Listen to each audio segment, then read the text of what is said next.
Olá, chicos y chicas, muchachos, muchachas, sean bienvenidos a mais uma classe de espanhol. Que tal, tudo bem? Vamos a estudar? Olá, galerinha, tudo bem? Aqui quem vos fala é o professor Daniel, professor de língua espanhola, e vamos à nossa aula de hoje. Então, galerinha, hoje nós vamos trabalhar com os heterossemânticos, os heterotônicos e os heterogenéricos, que são o quê? Os heterossemânticos, heterotônicos e heterogenéricos, galera. E o que é isso, professor? Galera, quando a gente está estudando língua espanhola, existem alguns conteúdos assim que eles são de vital importância, né? Quando você vem lá no ensino fundamental, você trabalha ali com os saludos, as despedidas, que são o quê? Os conteúdos iniciais da parte oral da língua espanhola. Quando você cai na parte, né, de estudar a escrita, a leitura, aí a gente aprofunda um pouco mais nesse tema que são os heterossemânticos, heterogenéricos e heterotônicos. Por quê, professor? Porque eu não sei se vocês já ouviram dizer que o quê? A língua espanhola ela é muito próxima da língua portuguesa. Elas são muito semelhantes, né? E o que isso causa no aluno? Ele acha que o espanhol é fácil, né? E ele tem aquela falsa ideia de que é quase a mesma coisa. E tanto é que quando ele vai fazer a inscrição dele para o Enem, né, ele opta logo por língua espanhola porque ele diz é quase a mesma coisa, né? Mas na verdade não é bem assim. Quando a gente estuda esses três conteúdinhos, a gente vai ver o quê? Que essa similaridade do português com o espanhol, ele causa confusão. Vamos lá, slide na tela. Temos aí, né, uma tirinha aí, uma história em quadrinhos, vamos verificar. Papi, ¿te acuerdas de mi novia anterior? Sim, me acuerdo. Ou seja, papi, você lembra do meu namorado anterior? Ele disse, sim, eu lembro. A mim não me gustam os homens com pelo largo e arrito, ok? Ou seja, eu não gosto de homens, né, com o cabelo comprido, né, e nem amarradinho, né? Bueno, tenho um novio nuevo, ou seja, eu tenho um namorado novo. Ah, que suerte, que sorte. Olá, man. Então aí o grandalhão, né? Olá, man. Olá. Ou seja, olá, oi. Com ele anterior, por lo menos podia dizer o que pensava. Ou seja, com o teu namorado anterior, pelo menos eu podia dizer o que eu pensava, né? Ficou aquela ideia de que agora o cara é grandão, macetão, não dá para dizer o que eu penso. Então, observe as palavras em destaques aí, né, galerinha? Anterior aqui, ó. Acuerdas, novio, né? E largo, né? A palavra acuerda, se eu for falar em acordar em português, olha só, gente pela manhã acorda, né? Eu acordo cedo, eu acordo tarde, ou seja, de despertar, né? Já na língua espanhola, o acordar não é de você se levantar da cama ou abrir os olhos, né? É de você lembrar. Então, observe aí, a palavra tem no português, só que no espanhol é outro significado diferente. A palavra novio, né? Noivo, para nós dizer que é semelhante a noivo, noivo já é quase casado, né? A pessoa noiva para casar. Já em espanhol, não. Noivo já é uma coisa anterior, né? Não é tão sério, é um namoro, tá? Então, noivo é namoro. E largo, né? Largo aqui para nós é uma coisa de largo comprimento, né? Na verdade, nós estamos falando de espessura, né? Quando a gente fala largo no Brasil, estamos falando de espessura. Agora, já no espanhol, a gente fala de comprimento, tá? Então, largo, ele é comprido, né? Ele é grande no sentido de comprimento, tá, galerinha? Então, o que são os heterossemânticos? Aí na tela, né? São palavras muito semelhantes na grafia e na pronúncia dele português, ou seja, semelhantes na grafia, ou seja, na escrita, e também na pronúncia, na fala, né? Porém, ou seja, possuem significado distinto, diferente em cada língua. Ou seja, significado no Brasil uma coisa, significado em espanhol outra, tá? Então, eles também são conhecidos, galerinha, como falsos amigos ou falsos cognatos, né? Quando a gente está estudando lá no término do fundamental, nono ano ali mais precisamente, oitavo ano, né, no último ciclo do fundamental, a gente já começa a trazer esses heterossemânticos. Só que ele traz ele com os termos o quê? De falsos amigos ou falsos cognato, né? Para uma compreensão mais simples ali. Agora já no ensino médio a gente detalha mais um pouco. Por quê? Porque no Enem, né, nos vestibulares, que a língua estrangeira você opta pelo espanhol, ela já traz essa carga, né, um nível mais complexo ali dessa parte, tá, galera? Então, nós temos aí uma tábua, né, uma tabela aí na tela, e algumas palavras aí, né, alguns exemplos aí que são palavras heterossemânticas, ou falsos amigos, ou falsos cognatos, como vocês queiram chamar, né? Nós temos a palavra serrar, que em português, serrar é o que? É de serrote, né? Você serra, serrote, maquininha. E em português, serrar é fechar, né? Nós temos ali, por exemplo, a palavra hueso, né? Que lembra a palavra aqui para nós, hueso, né? De urso, né? Mas na verdade é osso, né? Nós temos a palavra também copa ali, que copa geralmente é uma parte administrativa que a gente toma um café, né? Que funciona uma espécie ali para a gente usar pela parte da manhã. E em espanhol é uma taça, né? E temos outras palavras aí, borracha, né? Que borracha para nós é de apagar, um material escolar. Em espanhol é o que? É o verbo que está bêbado, né? O particípio do verbo que está bêbado. Então, é bêbada, tá? E aí nós temos um exemplo, né, galera? Aqui, ó, um pequeno diálogo, né? Que desejam, senhoritas? Ou seja, que deseja, senhoritas? Chocolate. Chocolate com café com leite? Ou seja, com café com leite. Muito bem, chocolate e café com leite. E que querem para comer? Ou seja, vocês vão querer chocolate, café e para comer, né? Churros ou poras, né? Então a palavra poras aí, né? A Angélica vai dizer poras, vai querer poras. Então, sim, são muito esquisitas, ou seja, são muito saborosas. Eu não creio que tu eres esquisito. Ou seja, galerinha, a palavra poras, né, no Brasil é um palavrão. Né? A pessoa fala porra quando está chateada, aí fala um palavrão.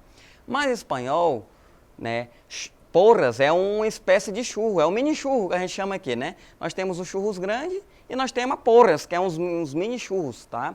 E vem em quantidades maiores, né? Sem o recheio, você pega o minizinho churro ali, taca no doce de leite, né? E come. Então isso é chamado de porras em espanhol, né? E esquisito, no Brasil esquisito é uma coisa estranha, né? Já em espanhol não, esquisito é uma coisa muito saborosa, muito gostosa, tá? Aí aqui outro exemplo, né? Que lindo cachorro, né? Não, cachorro não é cachorro, tá, galera? Cachorro é filhote. Então a pessoa diz, que lindo filhote. Aí a mulher diz assim, você deve estar cega, isto não é um gato, né? Porque a brasileira não compreendeu o diálogo ali. Ela disse, você deve estar cega, isso aqui não é um cachorro, é um gato. Pois sim, um cachorro de gato. Não é cega, é louca, né? Então, olha só, brasileira entendendo o quê? Que cachorro se referia a um animal, mas cachorro é filhote. Então, quando ela disse que é um gato, não um cachorro, ela dizia um cachorro de gato, ou seja, um filhote de gato. E aí a brasileira disse que não é cega, é louca, né? Por quê? Porque não compreende que a palavra cachorro, ela não tem o mesmo significado de cachorro no Brasil, tá? E aqui temos um outro exemplo, né? Por favor, senhor, quero uma escova para los dentes, né? E aí a moça fala, né? Que horror, nem que fosse um animal, ou seja, nem se fosse um animal ia usar a escova para escovar o dente, né? Que a escova aqui a gente usa para lavar roupa. E ela é bem grande assim, para caber na boca não caberia, né? Então, escova em espanhol não é a nossa escova tradicional de escovar, né? O chão ou escovar as roupas. Escova é a escova de dente, né? Claro que nós também chamamos a escova de dente, né? Só a gente faz escova de dente, não fala simplesmente escova, né? Porque tem vários tipos de escova. E aí nós temos, galerinha, olha só, né? Nós temos as palavras, né? Ademais de mudar o significado, foi aí que nós tratamos anteriormente, nós temos a que mudam de gênero, né? Heterossemântico muda de significado, a semântica, né? Ela trabalha o campo do significado. O heterogenérico muda de gênero. Quais são os dois gêneros da língua portuguesa? Masculino e feminino. Ah, professor, isso quer dizer o quê? Isso quer dizer que uma palavra, para ser heterogenérica, ela tem que ter um gênero no Brasil e outro em espanhol, né? Aí nós temos aqui na tirinha aqui, né? Observem. Nós temos aqui, né, o Gaturro, um personagem bem conhecido aí. E observem aqui na tirinha, né? Comer frutas e verdura, masticar despacio pausado, ou seja, mastigar, né, pausadamente, devagar. Dormir a siesta, ou seja, tirar, né, sempre um cochilo. Dar espaço a nossos jóvenes, ou seja, né, a gente fazer o que as nossas atividades de lazer, estar toda na reunião sem checar o celular, ou seja, não mexer no celular durante a reunião, cenar sem mirar a tela ou a computadora, ou seja, jantar sem ficar olhando para o telefone ou para o computador, sair a caminhar e respirar profundo, sair, caminhar e respirar profundo. Todas essas raras costumes em vias de extinção, estão em vias de extinção, ou seja, todos esses costumes, né, estão o quê? Em extinção. Então, olha lá a palavra costume. No Brasil, eu digo os costumes, né? Em espanhol, eu digo las costumbres. Isso quer dizer o quê? Que no Brasil ela é masculina e na Espanha, em espanhol, ela é feminina. Então, essa palavra que muda de gênero conforme os idiomas, ela é chamada o quê? De heterogenérico, tá? Então, o quê? Palavras que possuem gêneros diferentes, né? E aí nós temos exemplo. Primeiro caso, todos os dias da semana na língua espanhola são masculinos, né? Diferente do português. No português eu digo a segunda-feira, a terça-feira, a quarta-feira, a quinta-feira, a sexta-feira, né? Aí o sábado e o domingo que vira masculino, mas a maioria é feminina. Espanhol não, todos são femininos, são masculinos, perdão. Então, é lunes, martes, miércoles, jueves, viernes, sábado e domingo, né? Então, os dias da semana são todos masculinos na língua espanhola. As palavras terminadas em arre, né, como viaje, de viagem, garage, de garagem, tatuaje, de tatuagem, são todas masculinas também, né? Diferente do Brasil, que eu digo a tatuagem, a garagem, a viagem. Palavras terminadas em umbre, né, são todas femininas na língua espanhola. Exemplo, la costumbre, que é o costume, e la legumbre, que é o legume, né? Então, no Brasil, masculino, em espanhol, feminino, né? E aí nós temos alguns outros exemplos aí, né, na tela isso. Cor, dor, garagem, paisagem, né, tatuagem, árbol, que é árvore, tá, galerinha? Aí, ó, la ingesta de álcool aumenta na época 90 e com os acidentes da morte, ou seja, a ingestão de álcool aumenta perto da época do Natal, né, com isso traz mais mortes e mais acidentes, né? Álcool e direção, não combina. Então, a palavra álcool também ali, né, é uma palavra o quê? Heterogenérica. Por quê? Porque eu digo também, né, perdão, galerinha, álcool é uma palavra heterotônica, que nós já entramos no heterotônico, tá? Então, corrigindo aqui, a palavra álcool não é heterogenérica, mas sim heterotônica. Aqui nós já entramos nas partes dos heterotônicos. Quem são os heterotônicos? São as palavras que se pronunciam com a tonicidade diferente. Como o nome já diz, tônico, de tonicidade. Então, a sílaba tônica, né, a gente estuda muito inicialmente isso aí na língua portuguesa, principalmente quando a gente está estudando acentuação, né? Então, o professor, ele explica pra gente que a gente tem que separar as palavras por sílabas, né? E identificar a sílaba tônica, que é a sílaba tônica, aquela sílaba mais forte. E aí, de acordo com as regras de acentuação ortográfica ali, aquela palavra vai ou não vai receber acento. Então, quando uma palavra ela tem a tonicidade, ou seja, a sílaba tônica diferente do português para o espanhol, numa palavra semelhante, é claro, a gente chama de heterotônica. Então, a palavra álcool, né, eu digo aqui álcool, né? Então, álcool aqui, o tônico para nós é o al. Já em espanhol é o col, né? Por isso fala álcool. Então, a tonicidade muda, né? E aí, como eu expliquei anteriormente, palavras que têm mesma grafia, ou seja, mesmo escritas, porém a sílaba tônica, a tonicidade, está em sílabas distintas, né? Diferentes, tá? E aí nós temos uma tabela com essas palavras, academia, acrobácia, né? Que é acrobacia, alguém, e outras palavras aí que têm a tonicidade diferente da língua portuguesa.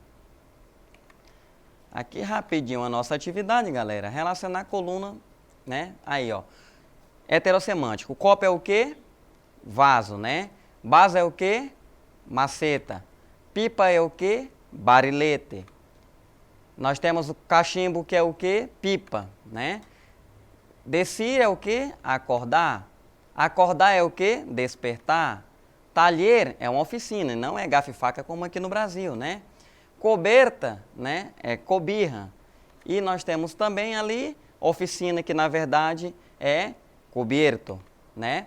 E para finalizar ali, escritório, que é talher. Então observe que as palavras no português, espanhol e vice-versa têm significado totalmente diferente. Aqui finalizamos mais uma aula, galerinha. Não esqueçam de acessar a plataforma Eduque, né? Acessar nossas aulas, rever. Adiós!